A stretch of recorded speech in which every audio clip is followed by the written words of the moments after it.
seconds while I'm got my nose in the camera and Yeah. stuff. And Edit for that kind of stuff. So And we're both on there too. I mean, you're in this one Yeah. corner, I'm in the yeah, other. we're so, set. uh-huh. We're set. We got the Titanic in between us. Yeah, we do. Yeah. Today we're down in the man cave, the The shop. man cave. The all things happen here.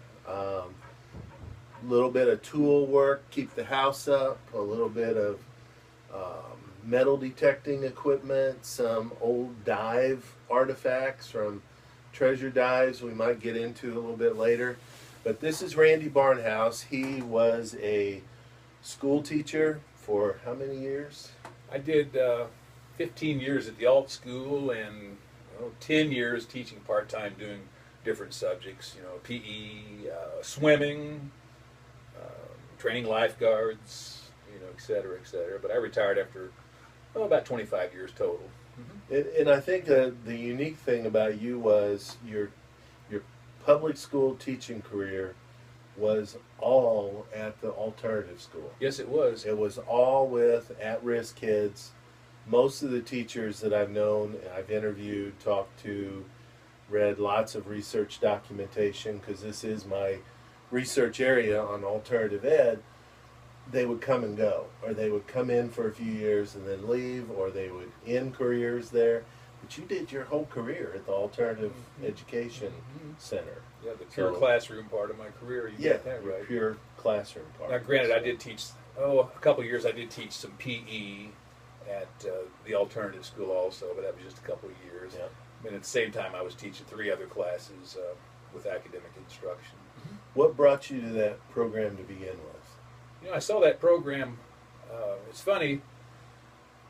Gosh, I saw it advertised. I saw a news article with you in it. I think it was Judge Sire, and can you refresh me who else was in that photograph in the paper? Maybe some people who actually paid the money to fund the project. Yeah, there I you don't even go. remember their names, but the people with the money. So I remember seeing that in the paper, and at the time I was in a classroom, an elementary school classroom, and I wasn't real happy there, but it was a job, and it had some fulfillment to it.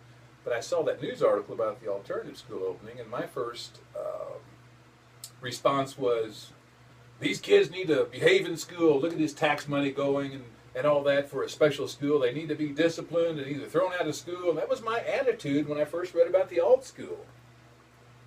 And subsequently, I received a phone call from the board office here at K Public Schools from one of the secretaries, and she said, Randy, do I have a job for you? And I said, well, where's that at? She said, the alternative school. And like I said, I wasn't real happy doing what I was doing. It was all right, but I just felt like, what's the next level? What's my next experience in education?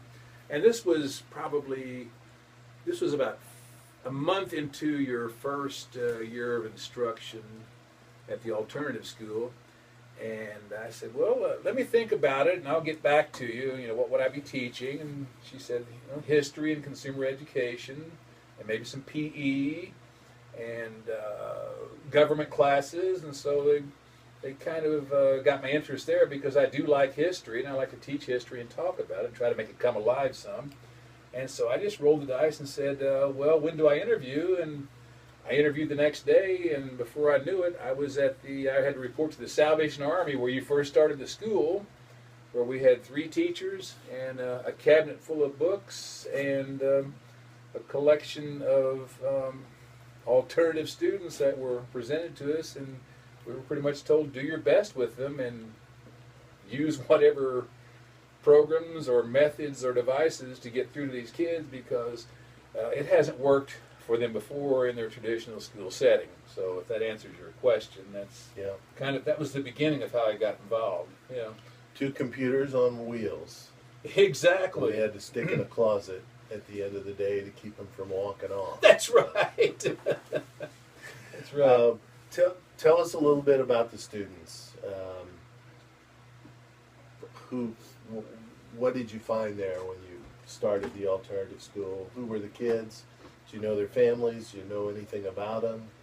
Anything about their histories when they came in, and how'd they approach their education? Mm-hmm. Well, I remember going home after the first day. And I walked in the door and I said, Deb, I have got to regroup. Oh my gosh, I can't believe what I've gotten myself into. This was the biggest collection of a different type of student. You know, you could tell that they didn't really know what discipline was. They didn't really know what respect was. They were pretty much there because they were, I guess, for the most part, court ordered because they had gotten in trouble with either the law or at school. Yeah, the first two buildings we were all court ordered. Yeah. They were either there or they were detained. Yeah. So you had the captured bunch when we started. Had the captured bunch. Yeah. So there was that animosity of, well, we're here, but we don't want to be here. But this sure beats sitting in one of the cell blocks, you know, down at the detention center. I remember leaving there the first day thinking, I've got to regroup. I mean, can these kids really act like this and still stay in school? I was told by so-and-so that any misbehavior at all, they'd be out the door, you know, and all that. And my gosh, if I go by that, I won't have any students left. I have to come up with some strategies. I've got to try to relax, and I've got to take this day by day for a while. I might have to, experience a little disrespect. I might have to forget about how it was when I was in school, to where, you know, the teacher's authority was what was followed, and God knows don't get called to the principal's office because that's not going to work with this bunch. So I had to come home and put my thinking cap on for that first week or so to think about ways of developing appropriate relationships with these kids. You know, you know, students are never your friend. They're not your friend, they're your student.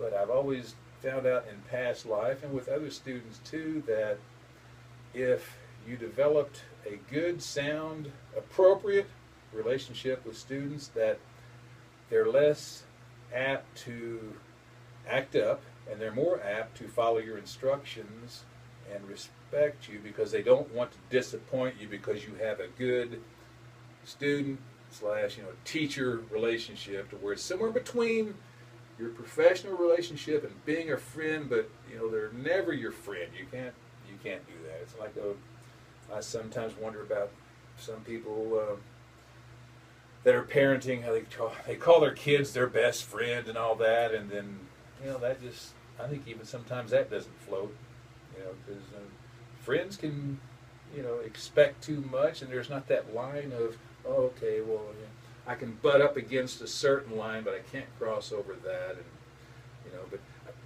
I guess I'm kind of getting off here, but I found pretty quick that if I could develop a good relationship with them, that they were less apt to disappoint me. You had other parts to your question. Well, we cited those early adventures, stabs at alternative education, because they were completely funded by the juvenile courts. The schools weren't much involved at all, other than